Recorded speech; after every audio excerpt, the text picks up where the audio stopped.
Some stories are never meant to be told. The files you're about to hear were sealed. The investigations were never released to the public, and the reports were buried deep. These are not just tales. They are documented accounts of events that defy all logical explanation. We strongly advise you to watch at your own risk, and whatever you do, do not watch alone. The first case begins with a young woman, fresh out of college, who moved into an old apartment building. The place had character, built over 80 years ago, with high ceilings and creaky floors. What the realtor didn't mention were the local whispers. The stories that the building was constructed on the very site of a series of unexplained deaths back in the 1940s. Her first night was unsettling. She locked her bedroom door, turned off the lights, and tried to sleep. But then she heard heavy, deliberate footsteps pacing back and forth in the hallway, right outside her door. They would stop, then start again, for hours. The terrifying part, no one ever entered. She lived alone. Weeks later, when paranormal investigators visited the apartment, their equipment picked up anomalies they couldn't explain. Their cameras recorded elongated, distorted shadows that didn't match the woman or anyone else in the building. Their audio recorders captured faint, almost inaudible whispers, sounds that seemed to form words just at the edge of human hearing. The source of the footsteps was never found. The woman tried to dismiss it as her imagination, the creaks of an old building, but the strange occurrences became more frequent. She started seeing shadows in her peripheral vision, dark shapes that would vanish the moment she turned to look at them. She'd catch glimpses of them in the reflection of her TV screen or a window at night. A neighbor from across the street later told investigators something that chilled them to the bone. He claimed that one night, he was looking out his window and saw a tall, dark, humanoid figure standing on the sidewalk, just staring up at her apartment. He watched it for several minutes before it seemed to just dissolve into the darkness. The woman's own technology began to betray her. Her phone would glitch. Her camera would record strange disturbances when she wasn't even using it. She captured footage of lights flickering on and off, and in one chilling clip, a book on her coffee table slid several inches across the surface, all by itself. Hundreds of miles away, in a completely different part of the country. Another sealed file tells a similar, yet distinctively different story. Deep in a dense, fog-laden forest, there once stood a small, abandoned cabin. Local folklore spoke of the land being cursed. In the early 1900s, a group of settlers tried to build a small community there. One by one, they vanished without a trace, leaving behind only their half-finished homes and a lingering sense of dread. The cabin was the last remaining structure. Decades later, an adventurous hiker decided to spend a weekend there, ignoring the warnings of the nearby townspeople. He documented his arrival, taking photos of the dusty, dilapidated interior. He was never seen again. When forest authorities went to investigate his disappearance, they found something impossible. The cabin was gone, completely vanished. All that remained was a large, circular scorch mark on the ground, and deeply disturbed earth, as if something massive had been ripped from the soil. The case was quickly closed, and all official reports were sealed. When questioned, the locals refused to speak about it, their faces pale with a fear that went beyond superstition. As investigators from different jurisdictions unknowingly collected data on these bizarre events, a terrifying pattern began to emerge. The shadow in the hallway, the vanishing cabin, they were both tied to locations with a history of tragedy and unexplained phenomena. A dark, intelligent force seemed to be at play. It wasn't just tied to a single location. It appeared to attach itself to people. Reports from the young woman in the apartment indicated that she started seeing the shadow figure even when she was at work, miles away from her building. It seemed to travel with her, unseen by others, but always present in the corners of her vision. The entity, or whatever it was, could apparently traverse great distances, lingering around its chosen targets long after they had left the initial cursed site, a silent, predatory companion. Our third sealed file introduces a new element, an object. A family, looking for a bargain, bought an antique doll at a yard sale. It was beautiful, with porcelain skin and glass eyes. Reportedly crafted in the late 1800s, they placed it on a shelf in their daughter's room. The first few nights, they heard faint whispers, so quiet they dismissed them as the wind. But the whispers grew. Lights in the house began to flicker whenever someone was near the doll. The family set up a camera, hoping to debunk their fears. Instead, the footage confirmed them. Over several nights, the camera captured the doll, moving. It would be on the shelf one moment, and on the floor the next. In one terrifying sequence, it appeared to slowly turn its head to face the camera directly.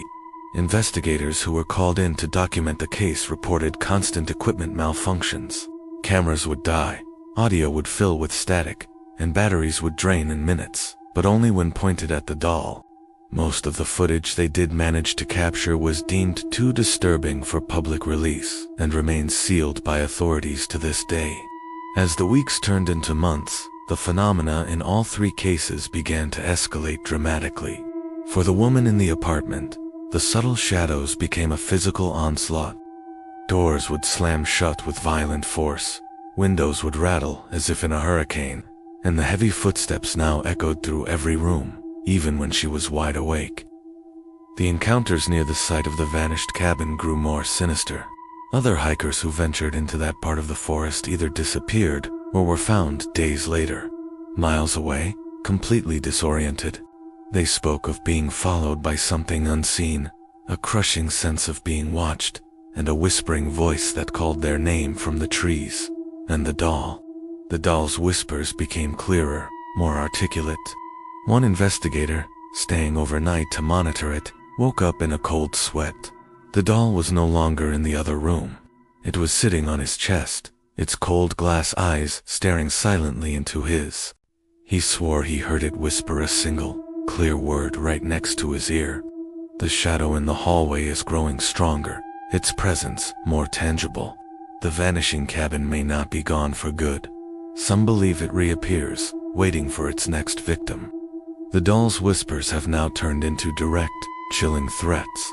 The official investigations were halted, the files were sealed, and the public was never told the truth.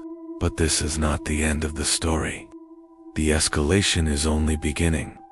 Join us in part 2 as we uncover what happened next. Some reports were sealed. Some investigations were never released. What follows is the terrifying escalation of these encounters. Watch at your own risk. The woman's sleepless nights became a living nightmare. The shadow was no longer just a flicker in the corner of her eye. It started to enter her room, a tall, distorted figure of pure blackness standing inches from her bed. She could feel a chilling cold radiate from it, a cold that seemed to suck the very warmth from the air. Soon, the presence made itself known in other ways. Objects would slide off shelves. Doors would slam shut with violent force, even with no one near them. Windows would rattle as if in a gale, but outside, the air was dead still. Investigators, brave or foolish, attempted to document the phenomenon. They set up cameras, audio recorders, anything to capture proof. But the shadows seemed to fight back. One investigator suffered a deep scratch down his arm while setting up a camera in the hallway, though he was completely alone. Another tripped down the stairs, swearing something had pushed him, his ankle twisting badly. Equipment malfunctioned constantly. Recordings were filled with static, or simply went black the moment the shadow was said to appear. No culprit was ever found. The injuries were real, but their source remained a phantom. Meanwhile, deep in the Appalachian woods, the legend of the vanishing cabin was also escalating. Locals began reporting something far more disturbing than just an empty, reappearing structure. Strangers, often hikers or tourists drawn by the mystery, were seen entering the woods near the cabin's supposed location. They were never seen again. Search parties found nothing, no tracks, no discarded gear, no trace at all. It was as if the forest had simply swallowed them whole. Those who claimed to have seen the cabin itself described it materializing out of a thick, unnatural fog that would roll in without warning, and then vanishing just as quickly. One retired park ranger, a man who knew those woods like the back of his hand, became obsessed with mapping its location. He spent weeks trying, but every time he got close, his GPS would fail, the screen going blank. His compass needle would spin wildly, useless. Witnesses who got near the area, even those who didn't see the cabin, described a powerful, malevolent presence. They felt they were being watched, a cold, hateful gaze boring into them from the trees, even when they were miles away from where the cabin was last sighted. The family with the antique doll wished they had never brought it into their home. What started as subtle movements and faint whispers had morphed into something far more aggressive. The doll would no longer just be in a different room in the morning. It would be found in threatening positions, at the top of the stairs, or staring directly at their bedroom door from the hallway. The whispers grew louder, transforming into incomprehensible chants that seemed to echo from the doll itself. A chilling chorus, in a language no one understood. Paranormal investigators who were called in faced immediate hostility. During overnight filming sessions, their high-tech equipment would fail catastrophically. Brand new batteries would drain in seconds. Lights would flicker and then explode, showering the room in glass. Most terrifyingly, the doll would appear in footage in places it couldn't possibly be. One moment it was on a chair in the living room. The next, a frame-by-frame review would show its porcelain face peering from a darkened doorway in the background. Several team members who had to handle the doll reported the distinct, lingering sensation of tiny, cold fingers brushing against their hands long after they had put it down. The terror was no longer contained to the original locations. The investigators, the very people trying to understand these phenomena, became targets. Several who had worked on the shadow entity case abandoned their homes, reporting that the dark figure had followed them.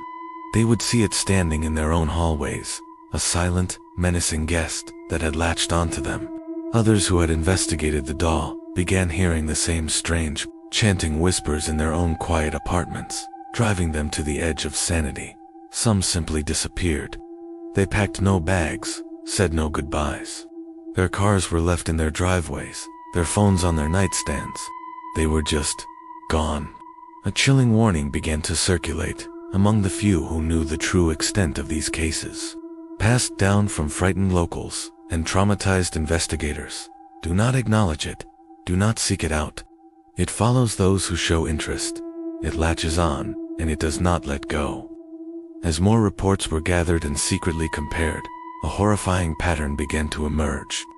The three seemingly separate encounters, the shadow, the cabin, and the doll, were not isolated events. They appeared to be intertwining, their terrifying signatures bleeding into one another. People who had only ever researched the vanishing cabin began reporting a tall shadow watching them from their windows at night. Families living miles away from the haunted apartment started hearing soft, chanting whispers coming from empty rooms, the same whispers attributed to the doll. The phenomena were merging, creating a creeping, all-encompassing terror. People reported seeing shadows that mimicked their own movements in their peripheral vision, only to turn and find nothing there. They would hear their own names being called softly from downstairs when they knew they were alone in the house. The feeling of being watched, once confined to a specific forest, was now being reported by people all over the country who had one thing in common. They knew the stories. Some of the most compelling evidence ever captured remains hidden from the public. Authorities, and in some cases private organizations, seized recordings and sealed reports, deeming them too dangerous for public viewing. What did they contain? Clear footage of the shadow entity, audio of the doll speaking in a clear voice, a confirmed location of the cabin. We may never know. The few investigators who have spoken off the record speculate that this isn't just one entity, or even three. They believe it is a single, adaptive presence. It learns, it evolves. It follows those who witness it, not just physically, but through stories, through videos, through any form of observation. It attaches itself to the curious, spreading like a virus, like a curse passed from one person to the next. The more you know, the more it knows you. The final escalation is the one that is happening right now. The shadow is no longer confined to one apartment. It moves freely through homes and hallways, a silent hunter choosing its next victim. The cabin no longer has a fixed location in the woods. There are scattered, terrified reports of it appearing at the end of suburban cul-de-sacs, or in the middle of empty fields, always shrouded in that unnatural fog. The doll's whispers have become personal. It no longer chants in an unknown tongue. It whispers the names of those it has chosen. The woman from the original apartment fled, but the shadow followed her to her new home. The man who became obsessed with the cabin was one of those who vanished without a trace, and the family. They returned the doll to the antique shop, but the whispers continue in their house. The curse was never in the object. It was in the attention they gave it. The shadow still waits in hallways. The cabin still vanishes into the fog. The doll still whispers. And some reports were sealed, never released. Those who investigate this horror rarely return. Subscribe to Tales of the Dark, where every story gives you a nightmare.